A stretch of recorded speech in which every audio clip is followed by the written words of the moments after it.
Ganito nga po palang paggawa ng chips mga idol. Nagawa nga po pala sa gabi. Wala na naman nga tayong mamerienda mga idol. Kaya itong mika nga yung ating pinagtiyagaan. Dito nga po pala sa summer mga idol ay tinatawag itong mika or gabi. Ang gagawin kasi natin mga idol ay gagawin natin siyang chips. Gabi chips. Grabe, napakasarap nito mga idol. Medyo marami nga sana sila mga idol. Ang kaso yan lang talaga yung niluto natin. Medyo maninipis nga lang yung hiwa natin mga idol para mas madaling maluto. Kayo po ba mga idol, natikman nyo na po ba ito?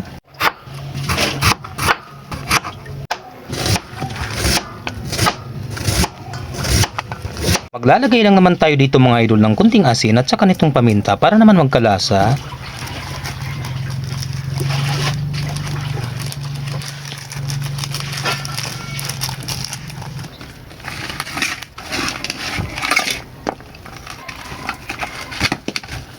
At dito nga mga idol sa mainit na kawali ay lalagay na nga natin itong mantika. Ayan mga idol, dahil mainit na nga yung mantika ay ilalagay na nga natin itong mga gabi. Ayan, grabe oh. Promise, napakasarap nito mga idol. Sobrang nagmamadali nga lang kami mga idol, kaya kung mapapansin ninyo ay hindi nga masyadong maganda yung pagkakahiwa. Wow!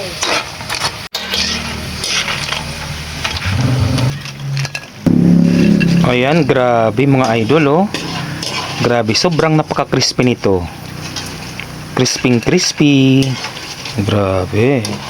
Sarap. Grabe mga idol oh, napaka-crispy. Sarap. Kakaligo pa nga lang ni nanay mga idol, kaya naman hindi daw niya mapigilang tumikim. Ayan, ito na po.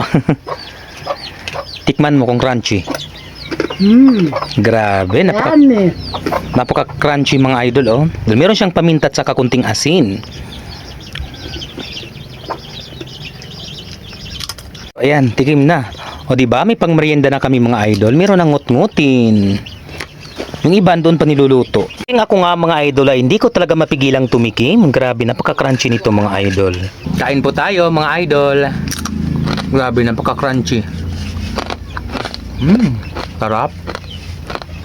Karamihan kasi mga idol sa mga ginagawang chips, yung kamote, yung banana, tsaka itong mika. Pero nung isang araw, gumawa tayo ng kasaba chips.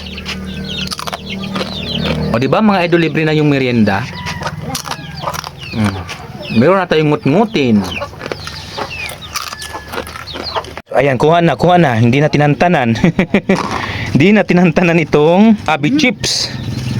Hindi na tinantanan. Sige, kuha lang. At least may pang merienda na tayo.